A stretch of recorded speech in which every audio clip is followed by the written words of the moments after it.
సంఘ సభ్యులు, సంఘ అధ్యక్షులు అందరికీ కూడా పేరు పేరున నమస్కారాలు. వెహికల్ ఉపయోగ చేయకూడదు. ఈ ట్రాఫిక్ కంపల్సరీ మనం ఈ ఊరు.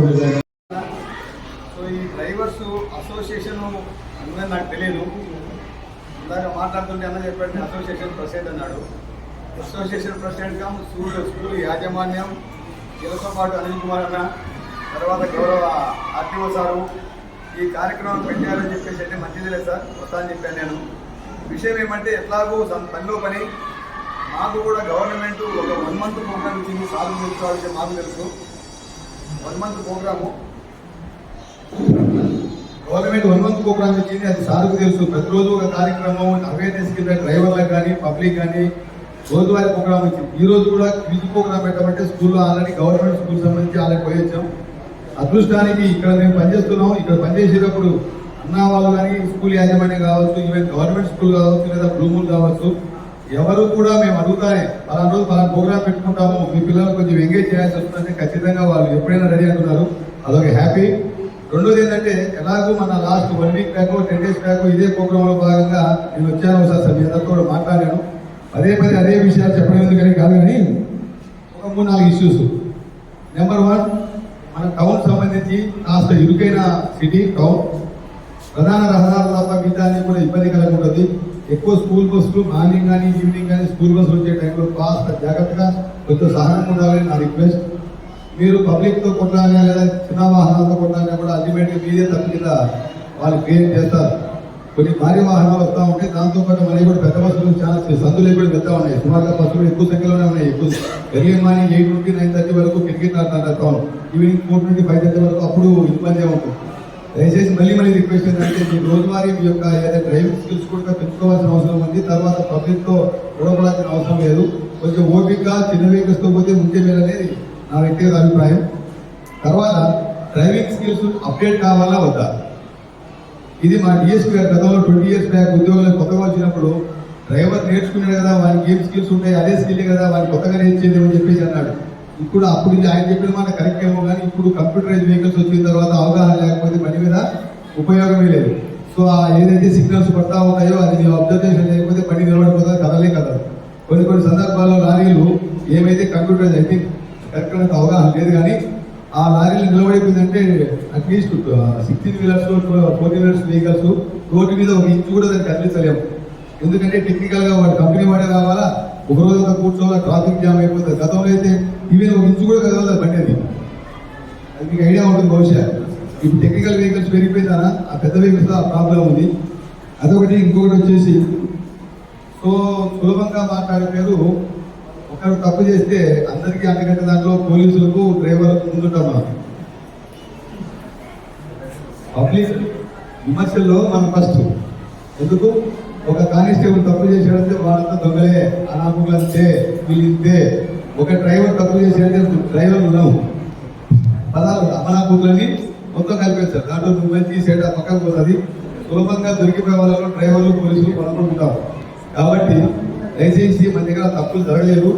సో నేను గతంలో పనిచేసినప్పుడు ఒక స్కూల్ బస్సులకు సంబంధించి మీకు మన కూడా చెప్పాను, ఈ చిన్నపిల్లల విషయాల్లో తొందరగా ఇబ్బంది పడతాం. ఎందుకంటే వాళ్ళు మీతో తల్లిదండ్రుల తర్వాత టీచర్ల తర్వాత ఎక్కువగా మీతో రైజర్ ఉంటుంది.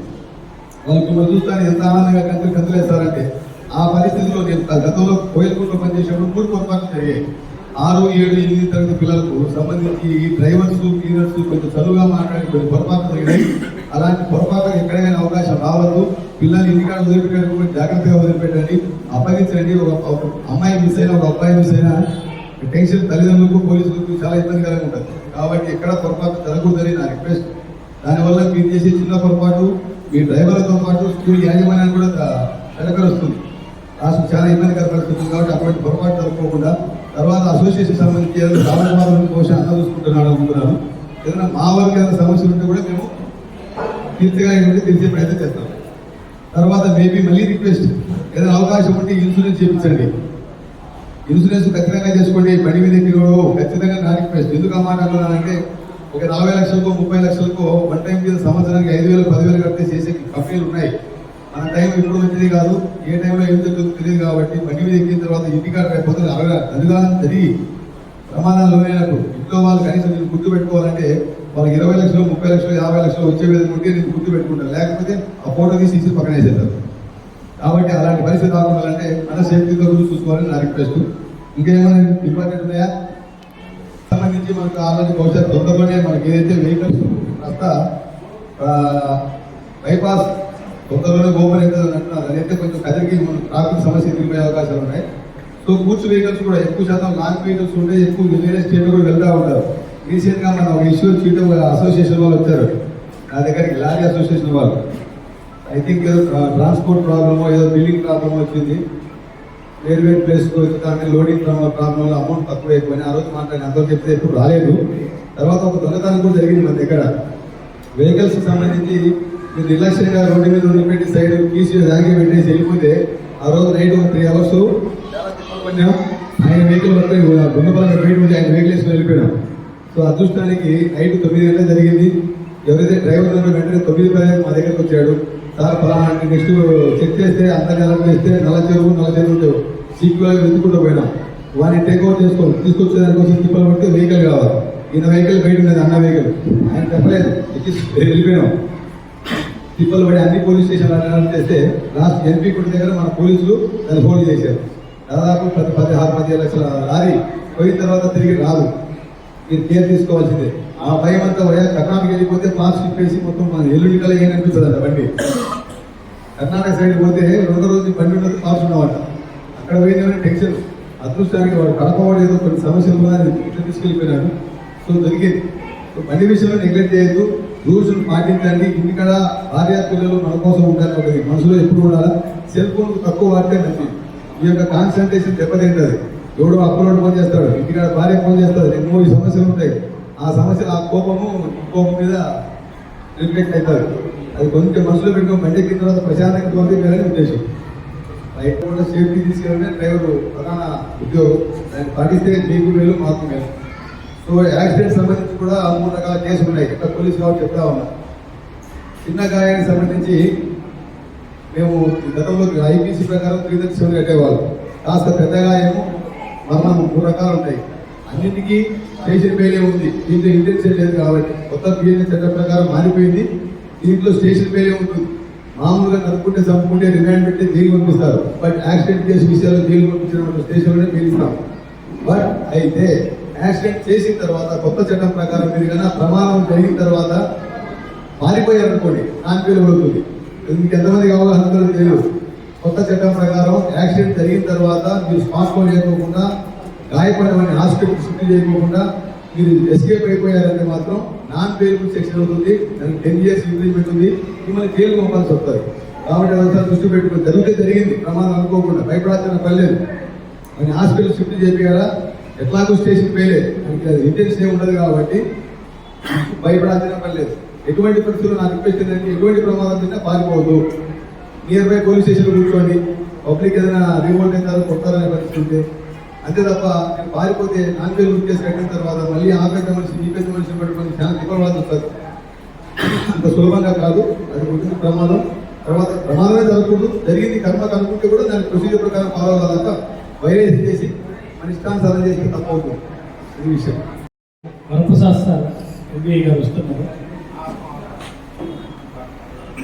మన కుటుంబం పట్ల కూడా మన జాగ్రత్తల పట్ల కూడా అతి అప్రమత్తంగా ఉంటూ మీ ఆరోగ్యాన్ని కాపాడుకుంటూ కుటుంబాన్ని కూడా బాగా చూసుకోవాలని నేను మనస్ఫూర్తిగా కోరుకుంటున్నాను. అలాగే ఇన్సూరెన్స్ చేశారని చెప్పారు. ఇన్సూరెన్స్ మామూలుగా పెద్ద అమౌంట్కి ఇన్సూరెన్స్ చేసుకోవడానికి ఎవ్రీ ఇయర్ ల్యాబ్స్ అయ్యే ఇన్సూరెన్స్ ఉన్నాయి. 5,000, 6,000 ఇయర్లీ కంటే 10 లక్షలు 15 లక్షలు కవరేజ్ చేసే ఇన్సూరెన్స్ పాలసీస్ ఉన్నాయి. అంటే ప్రతి సంవత్సరం కట్టుకుంటారు. ఏదో బండికి చిన్నగా తగిలింది, దానికి 5,000 కట్టించినామని అనుకుని ప్రతి సంవత్సరం ఇన్సూరెన్స్ చేసుకుంటే మన ఫ్యామిలీకి భద్రత ఉంటుంది. నేను తక్కువలో అంటే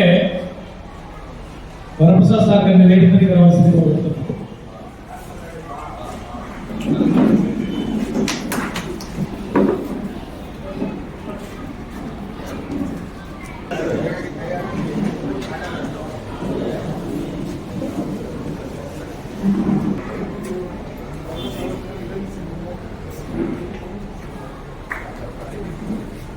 చిన్న అభినందన ఎందుకంటే వీళ్ళైనా కష్టపడింది.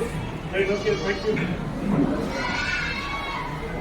మన విషయాలు చాలా ఉన్నాయి మనం మాట్లాడుతుంటే అధికారుల సమయం చాలా విలువైనది కాబట్టి వాళ్ళ సమయం కేటాయించి వాళ్ళ ప్రోగ్రామ్ తీసుకున్న తర్వాత మళ్ళీ మనం మాట్లాడుతున్నాం. ఆ మినిమం ఇన్సూరెన్స్ కూడా ప్రైమ్ మినిస్టర్ జీవన్ జ్యోతి బీమా యోజన పాలసీ ఉంటుంది. 436 రూపాయలు ఎంతో సంవత్సరాలు 2 లక్షలు ఇన్సూరెన్స్ కవరేజ్ వస్తుంది. 2,440,000 రూపాయలు పాలసీలు కొంచెం చూసి ఇయర్లీ 10 లక్షలు కవర్ అయినట్టు ఇన్సూరెన్స్ చేసుకుంటే ఫ్యామిలీ కూడా భద్రత ఉంటుంది. ఆ విషయాలు చాలా డీటెయిల్గా మాట్లాడుతున్నాం.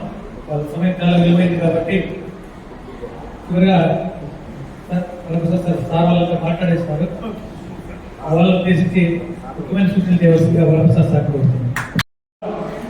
చాలా పాటిస్తూ ఎలాంటి ఇబ్బందులు లేకుండా వారి యొక్క సుఖ జీవనాన్ని సాగిస్తున్నారు కాబట్టి ముఖ్యంగా అందరూ కూడా అభినందనీయులు. దానికి కారణం సంఘ సభ్యులు వాళ్ళ పోరాటమే కాబట్టి మీరందరూ కూడా వాళ్ళు మీ యొక్క అభ్యుదయం కోసమే పోరాడతారు. సో మీ యొక్క అభ్యుదయం కోసం మనల్ని వాళ్ళకి స్కూల్ ఎక్కువైన వారు పౌరులను కూడా ఇవాళ ఈ కార్యక్రమాన్ని నిర్వహిస్తూ లాస్ట్ టైం ఎక్కడ జరుగుతున్నాం కానీ ఇవాళ వీళ్ళ స్కూల్లోనే అవకాశం ఇచ్చి మీకు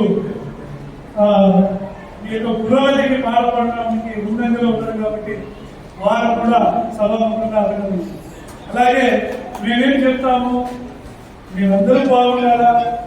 యాక్చువల్గా ఈ ప్రోగ్రాము ఈ రహదారి భద్రతా మాసోత్సవాల్లో ఒక భాగం అయిపోయింది కాబట్టి సో మీరు ఆరోగ్యంగా ఉండాలి, క్షేమంగా ఉండాలి, ప్రమాదం జరగకుండా చూడాలి. మీ తరఫున మా తరఫున మీరు దానికి లైసెన్స్ లేకుండా వాహనాన్ని నడపద్దు, చేయొద్దు, మందు తాగి డ్రైవింగ్ చేయొద్దు, అతివేగంగా పోకూడదు, ఎక్కువ మందిని ఎక్కించుకొని వాళ్ళ ద్వారా నీకు ఇబ్బంది కలిగి మరో వారిని ఇబ్బంది పెట్టడం చేయొద్దండి. ఎంత సంపాదించినా ఈ జాగ్రత్త పడడం కోసమే. సో అందువల్ల మీరు అందరూ కూడా అందులో ఆధార సూచనలు ఉన్నాయి.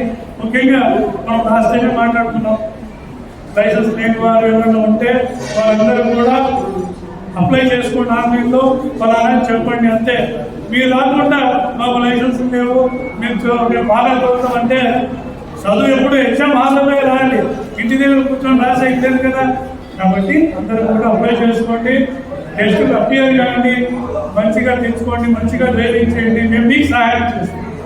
సో అది ఆల్రెడీ చెప్పుకున్నాము, అది చేస్తూ ఉన్నాము, ఇప్పుడు కూడా చెప్తాము. మీరందరూ కూడా అది పాటించేసి ముఖ్యంగా మనం రోడ్డు మీద చూస్తూ ఉంటాం, ప్రమాదాలు జరుగుతూ ఉంటాయి. ప్రమాదాలలో ముఖ్య భూమిక మీ డ్రైవర్లది. ఎందుకంటే ప్రమాదం జరిగిన వ్యక్తిని ఇమీడియట్ గా తీసుకెళ్ళేది మీరే కాబట్టి ఆ ఘటన వల్ల ఎవరైతే ప్రమాదం బారిన పడిన వ్యక్తిని మీరు తీసుకెళ్లి హాస్పిటలైజ్ చేసి 1 అవర్లో వాళ్ళని ప్రాణాపాయాన్ని కాపాడిన వారు అవుతారు. అలాగే గుడ్ సమర్థమైన ఒక స్కీమ్ ఉంది. ఆ గుడ్ సమర్థమైన స్కీమ్ అంటే ఏమంటే ఒక బాధ్యత గల వ్యక్తి ఒక ప్రమాదం జరిగినప్పుడు అతను యొక్క సమాచారాన్ని గుర్తుగా ఉంచవచ్చు లేదా చెప్పి అతని ఇన్ఫర్మేషన్ బయటకు తెలియజేయవచ్చు. అలాగే అతను మన 108 కానీ పోలీసు వారికి కానీ మెడికల్ డిపార్ట్మెంట్ కానీ ఆ ప్రమాదం జరిగిన సమయంలో వాళ్ళు తీసుకెళ్లి ఆ యాక్సిడెంట్ ని వాళ్ళకి చెప్పేసి ఆ ప్రమాదంలో మన వ్యక్తిని ఇమీడియట్ గా హాస్పిటల్ చేసేది గుడ్ సర్టిఫికెట్ ఒక సర్టిఫికెట్ ఇస్తారు. దానికి తోడు పారితోషికం ఉంటుంది. ఆ పారితోషికం రాష్ట్ర వ్యాప్తంగా ఉంది. అలాగే మీరు చేసిన సేవలు గుర్తించి కేంద్ర ప్రభుత్వం కూడా మీకు ఈ సహాయ సహకారాలను కూడా గుర్తించి మీకు సర్టిఫికెట్ తో పాటు పారితోషికాన్ని ఇస్తుంది. అది మీకు ఎంతో ఉపయోగపడుతుంది. ఎందుకంటే వచ్చింది అట్లా మనం కాపాడేదే మనం కూడా ఫ్యూచర్లో మనకు మన పిల్లలు ఎదుగుదలకు వస్తుంది. కాబట్టి అందరూ కూడా ఇలాంటి సదవకాశాన్ని ఒక ఫోన్ కాల్ అంతే మన అనుకోండి యాక్సిడెంట్ ఇన్ఫర్మేషన్ చేస్తే మీరు ఇచ్చే ఇన్ఫర్మేషన్ వాళ్ళకి ప్రాణాన్ని కాపాడుతుంది. కాబట్టి మనము ఒక రోడ్డు మీద ప్రమాదం జరిగిందంటే ఆ ప్రమాదం కాదు, కుటుంబాన్ని వీళ్ళు పాలన చేసినట్టు. కాబట్టి ఆ యొక్క మనసులో పెట్టుకొని దాని ప్రతి ఒక్కరు కూడా ఎందుకంటే నాకేం పట్టింది అనుకుంటే తప్పది. లేకపోతే నేను నీకు జరిగినప్పుడు అది కూడా అట్లాగే వాళ్ళు సాగుతుండకపోతే అది ఇబ్బందులు కాలిపోయి రక్తం కాలిపోయి కోవాలకి వెళ్ళిపోవడం, ప్రమాదం ఎక్కువ ఉండడము, మనిషి ప్రాణాలు కోల్పోవడం జరుగుతుంది. కాబట్టి మనం ఎప్పుడు మన కుటుంబాన్ని దృష్టిలో పెట్టుకోండి, మన యొక్క చేసే సహాయాన్ని. ఎందుకంటే మీతో పాటు 4 5 6 పెద్ద బండి 10 మంది 15 మంది దాకా తీసుకెళ్ళచ్చు.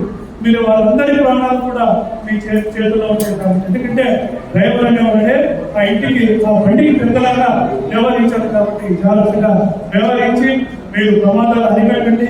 ఒకవేళ మీకు మందు తాగే అలవాటు ఉంటే బండి దిగినాక ప్రశాంతంగా ఉన్నప్పుడు తాగి రెస్ట్ చేసుకోండి, కానీ బండి తోలేటప్పుడు ఎటువంటి పరిస్థితుల్లోనూ మందు సేవించి వాహనాన్ని నడపరాదు. ఎందుకంటే మీరే కంట్రోల్లో ఉంటుంది కాబట్టి బండిని కూడా కంట్రోల్ చేసేసి ఇది కూడా ఉంటుంది కాబట్టి దయచేసి అలాంటి పరిస్థితి కాదు.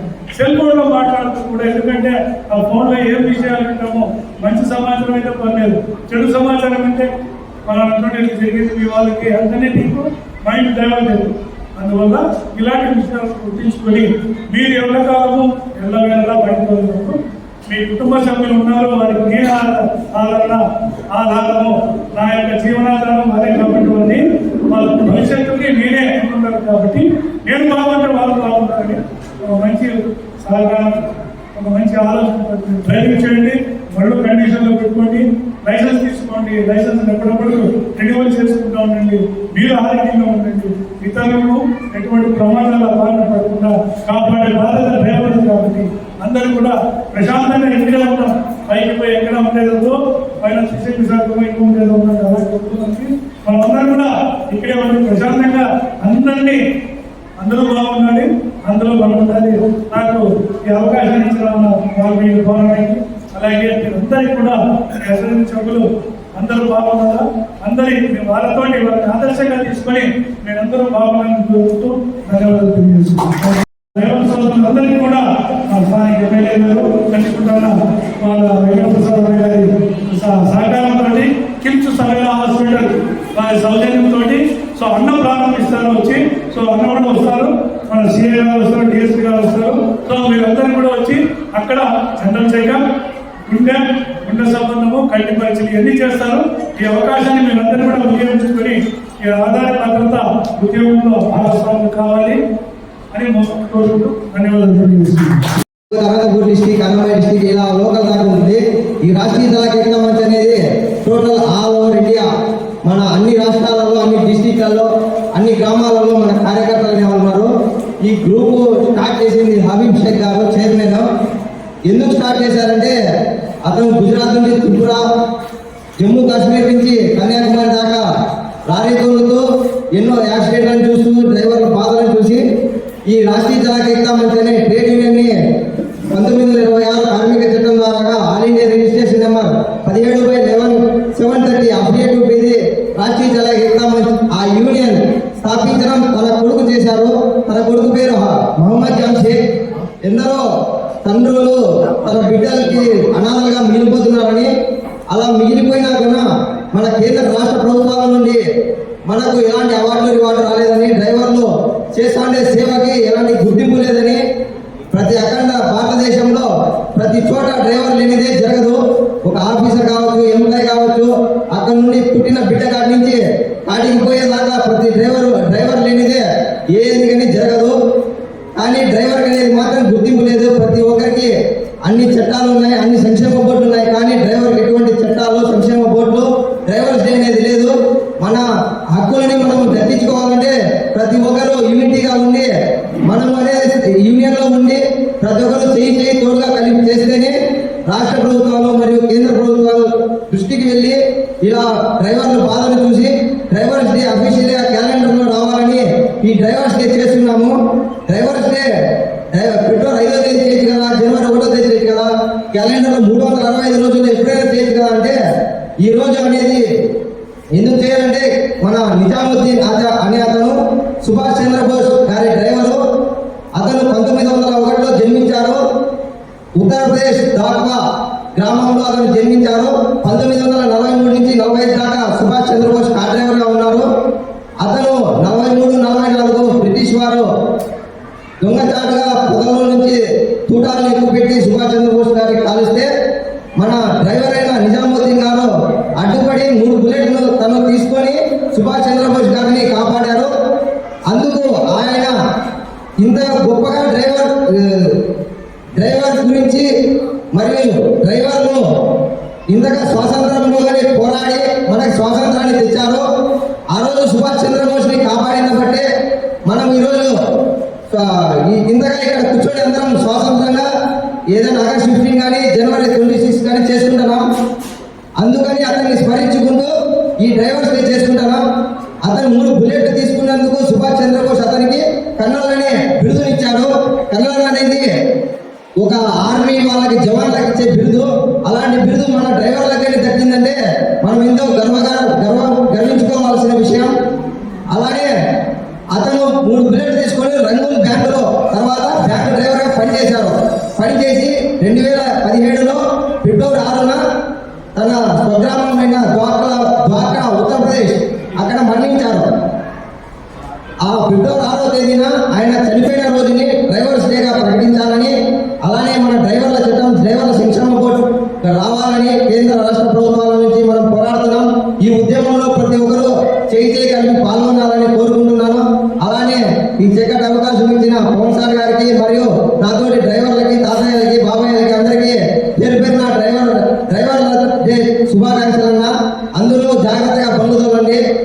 ఎండలు ఇంకా ఎక్కువైతాయి. ఇంకా రాబోయే 3 నెలలు ఎండలు ఎక్కువ ఉంటాయి. కొద్దిసేపు బండి ఆపి సాయంత్రం దాకైనా రెస్ట్ తీసుకొని తర్వాత బండి అనేది గమ్యానికి చేర్చండి అన్న. అలానే బాగా వాటర్ తాగండి. ఎండాకాలం ఎక్కువ వస్తుంది కాబట్టి మీరు జాగ్రత్తగా ఉంటేనే మీ ఇంటి దగ్గర కుటుంబం కానీ అందరూ జాగ్రత్తగా ఉంటారు. వాళ్ళని